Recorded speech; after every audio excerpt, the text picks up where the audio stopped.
100, 200, 300, 500 kilos? À votre avis, combien pèse ce genre de sculpture? Dans les grandes sculptures, on dépasse la tonne. Plus d'une tonne? Waouh! Autant dire qu'on se sent tout petit lorsqu'on déambule dans les allées du château de Conon à Célette. Nous sommes dans le Loir-et-Cher, au cœur d'une collection unique, le musée Promenade Louis d'Herbré.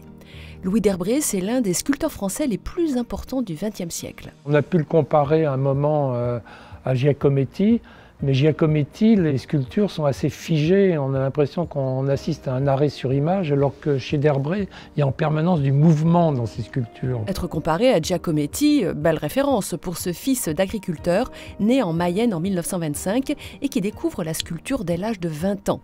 Il se distinguera aussi dans un autre domaine. Il avait la particularité, en plus d'être un sculpteur, d'être devenu également un fondeur. Il faut savoir qu'il y a très peu de sculpteurs qui sont à la fois sculpteurs et fondeurs. C'est un des rares à avoir la double casquette. Et c'est un artiste qui a été de son vivant internationalement reconnu, avec des sculptures exposées dans beaucoup de pays du monde, notamment aux États-Unis et au Japon. Mais pourquoi depuis le début de l'année 2024, le château de Conon s'est transformé en musée Promenade Louis d'Herbré? Son atelier était à 25 km de l'endroit où je travaillais et à force d'aller le voir, il s'est créé entre nous des liens et peu à peu une amitié qui a perduré jusqu'à son décès en 2011. Et lorsqu'il rachète le château de Conon en 2018, Jean-Noël Desfemmes décide d'y implanter une collection exceptionnelle d'œuvres du sculpteur.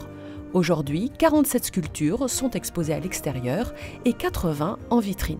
Il fait du marbre, il fait du granit, il fait du plâtre, il fait de la résine, il fait également du bronze. Louis d'Herbré, c'est aussi celui que l'on surnomme l'artiste de la paix. Dans beaucoup de ses sculptures, il est question de paix et qu'il a réalisé en 1997 au Japon, à côté d'Hiroshima, un groupe de sculptures qu'on a appelé le Mémorial de la paix.